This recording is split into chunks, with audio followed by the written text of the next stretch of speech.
Bob Fosse called her the greatest influence of his life, and she helped shape the earliest works of Balanchine, de Mille, Robbins, and Loring, right as they were defining American dance. Welcome to The Rest of the Story, my weekly series on my podcast, Hey Dancer. My name is Miller DeRay, and I'm very excited to have you here. If you are loving this weekly deep dive mini documentary of sorts into the lives of dance legends, make sure you're following along, subscribed, hit that notification bell so you always know when a new episode drops. Make sure to like and comment. All of these things tell the platform to spread the dance love. And as I've mentioned, I'm a one-man team, so any engagement is just sincerely appreciated. Okay, let's get into it. She was born in Philadelphia, Pennsylvania on December 31st, 1917, New Year's Eve. Her father, Franklin, known as Frank, covered golf and boxing for the Philadelphia Public Ledger. Her mother, Mary, ran the household. A few years later came a younger brother, Buddy. From the start, she gravitated to movement and the arts. She kept scrapbooks of pictures of famous dancers and composers. She made the elderly neighbor next door watch her dance routines, and she welcomed applause, booing, and everything in between. She attended the William F. Harrity School, a public elementary school in West Philadelphia. For her 8th birthday, her aunt gave her the gift of tap lessons. Her first teacher was Al White, a popular English-born Philadelphia tap instructor. He gave her a grounding in showmanship and discipline, but tap was not to her liking. She wanted something else. And in Philadelphia at that time, that wasn't easy to find. Ballet training was scarce, still in its early stages in America. She finally discovered it at the Phillips Professional School of Dancing. Ethel Quirk Phillips, a former dancer with the Chicago Grand Opera Company and Broadway musicals before an injury ended her performing career, taught toe, ballet, character, and ballroom. Edward Phillips handled acrobatics, limbering, adagio, and tap. The school also brought in guest instructors, including Mikhail Mordkin, a former Bolshoi star who had toured internationally and helped bring Russian ballet to the United States. This little girl was so proud of studying with him that she pasted his photograph into her scrapbook and wrote underneath, "I took lessons from him." Through the school's company, the Phillips Dancers, she began to perform publicly. She was partnered by William Dollar, who would later become one of the first great American male ballet dancers. Acrobatics was part of her training from the beginning. At 11, she received a scholarship to Billy Herman's Gymnasium for her acrobatic work.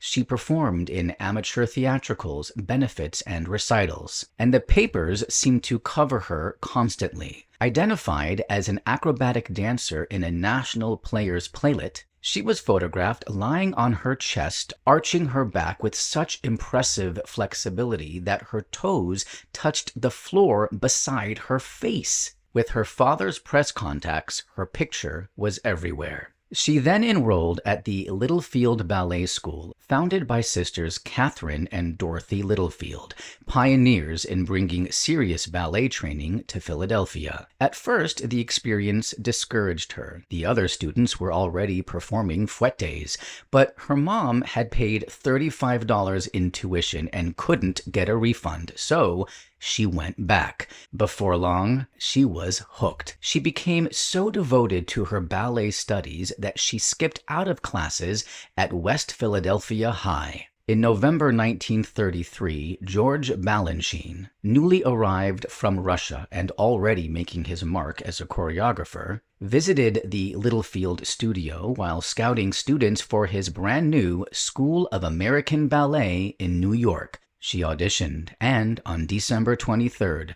was invited as a scholarship student in the inaugural group. Her mom wrote the principal at West Philadelphia High to explain that her daughter would be 16 on December 31st and could legally stop attending school to study with Balanchine. If the experiment failed, She promised her daughter would return and finish. So, in January 1934, she left Philadelphia behind and boarded a train for New York. At the School of American Ballet, she trained directly under George Balanchine. 4 afternoons a week she was in his rehearsal classes, working through the quick footwork and precise lines he demanded.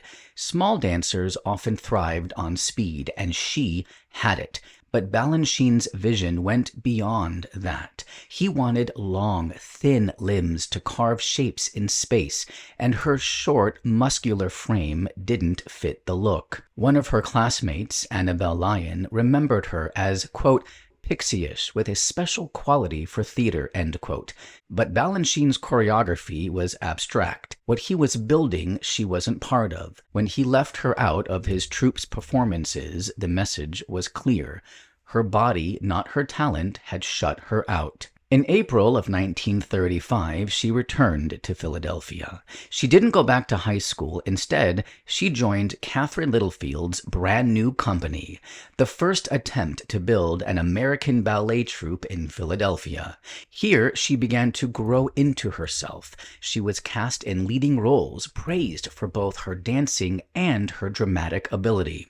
Tours, concerts, reviews, she worked steadily. It was training, exposure, and a pedigree that placed her at the center of America's budding ballet movement. Then came the production that changed everything. In February 1937, the company staged The Sleeping Beauty. She danced the Fairy of Happiness. Backstage, though, she was anything but. She kept running off to the bathroom, joking with friends that she'd pee right through her costume. A week later came the answer. She had been diagnosed with type 1 diabetes. At that time, the disease was a near-death sentence. Insulin therapy was still new, treatments uncertain. Doctors told her she shouldn't pursue such a demanding career. She ignored them. She kept her condition a secret, fearing no one would hire her if they knew. Only her closest friends were aware, slipping her sugar cubes or chocolate to help when she collapsed from low blood sugar. There were frightening moments backstage, sudden fainting, her body crumpling without warning, but she refused to step away from performing. Despite the diagnosis, she carried on with the Littlefield Company. By the end of the 1930s, though, the company was struggling financially, and bigger opportunities were opening up in New York. She knew it was time to move on. In 1940, she returned to New York with just 10 cents in her pocket. After some months passed, desperate to work, she turned to an old dance friend. That friend was already on the payroll at Radio City Music Hall and arranged an audition for her. She got the job. Audiences came for the Rockettes, the precision kick line that was the hall's calling card. But Radio City also employed a full ballet corps, classically trained dancers who appeared in every program but never received top billing. She won a spot in their ranks. The schedule was relentless, the work exhausting. But at $45 a week, it was steady pay, enough to survive in New York. In 1942, she joined Eugene Loring's newly formed Dance Players. Loring built roles on her, from the Mexican sweetheart in Billy the Kid to the sly rabbit in Harlequin for President, parts that showed her blend of lyricism and comic bite. Loring would go on to become one of the most prolific choreographers of Broadway and Hollywood's golden age, and she was there at the start, shaping his earliest experiments in American ballet. When auditions opened for a new Broadway musical in 1943, she asked to be seen.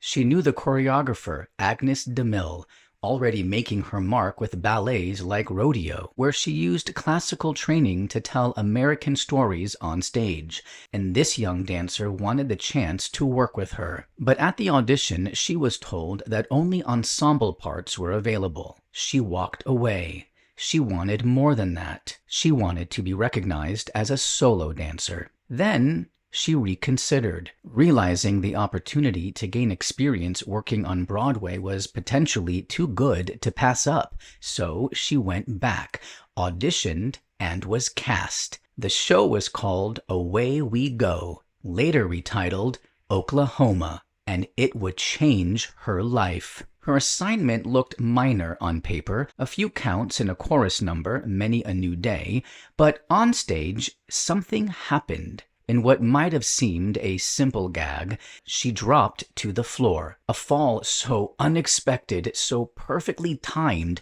that it brought the house to life. She didn't just stumble, she turned the moment into theater, a fusion of comedy and classical ballet that no one could have predicted. That was the spark. Critics picked her out by name. Extraordinary for a dancer with so little stage time. She quickly became known as the girl who falls down. And soon the magazines followed. Her picture ran in feature after feature. She was profiled, written about, celebrated. In a Broadway season filled with towering performances, the unlikely star was an ensemble dancer whose pratfall brought laughter and whose ballet training gave it weight. But that wasn't her only contribution in the show. In the Dream Ballet, she carried de Mille's expansive choreography, showing a dramatic range that matched the comic brilliance of Many a New Day. Behind the scenes, though, her reality was very different. She was under the care of a new doctor, following a daily regimen of insulin injections and diet restrictions. But she often ignored the rules, pushing past the limitations the illness imposed. At times, she collapsed backstage, only to be helped by castmates before returning to perform. As her acclaim grew in the press, she became even more determined to keep her illness hidden, unwilling to let anything jeopardize her momentum on Broadway. And almost immediately, Hollywood came calling. A Warner Brothers scout saw her in the show, and just about a month after opening night, she was offered a studio option and the promise of screen tests. For her, it was the chance she had always wanted, to move beyond the ensemble and prove herself as a solo artist. So even as Oklahoma was becoming a phenomenon, she made the gamble. She left the show early, trading certainty on Broadway for the risk and promise of film. In 1944, she boarded a train west with her mother and her dog, Brown Finnegan. By the time she stepped off in Los Angeles on March 1st, the publicity machine had already gone to work. She was 26, but to the outside world, she was now 21, transformed into a rising starlet overnight. Over the next week, she underwent screen tests. On April 10th, Warner Brothers exercised their option and signed her to a 26-week contract at $300 a week. Her first assignment came quickly, a Warner Brothers film called Hollywood Canteen. She rehearsed for 7 weeks and then spent 8 more days shooting a 5-minute sequence titled Ballet in Jive. The camera followed her from outside the canteen, through the doors and across the floor. She was the star of the scene. Cast as a feisty country bumpkin, she mugged and played for comedy. But the choreography also showed her ballet strength. Critics later said the routine leaned too heavily on cuteness, but her technique, the clarity of her line, and the authority of her movement gave the sequence a weight the choreography itself lacked. But Hollywood wasn't what she hoped. She hated the stop-and-start pace of movie production. She missed the intensity of Broadway, the sense of ensemble, the camaraderie of stage rehearsals. So when word spread that a new Broadway musical was holding auditions in Hollywood, she went.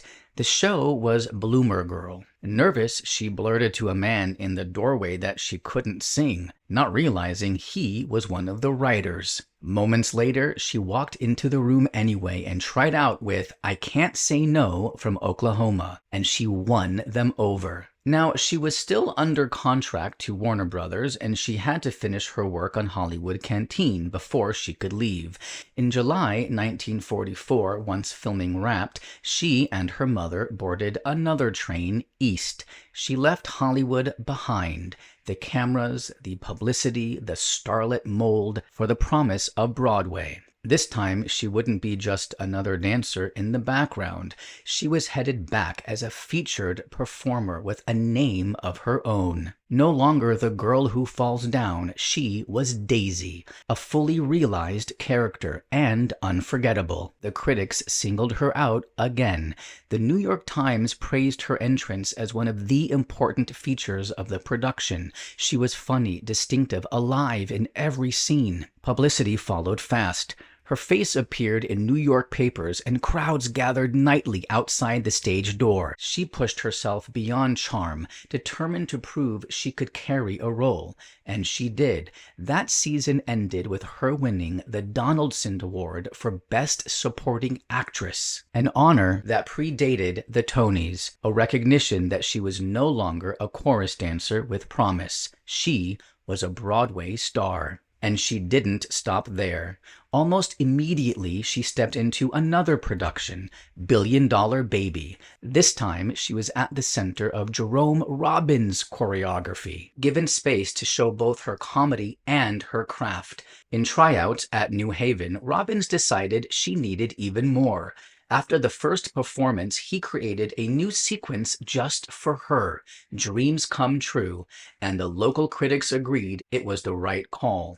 On stage, she was satirical, physical, funny, and sharp, fusing ballet technique with an offbeat comic instinct Broadway hadn't quite seen before. The New York Times declared she was, quote, practically a musical comedy in herself, end quote. Fresh off her Broadway success, Hollywood came calling again. This time, it wasn't Warner Brothers. She was released from her contract. It was MGM. And not just MGM, but Arthur Freed, the powerhouse producer behind some of the greatest musicals ever made.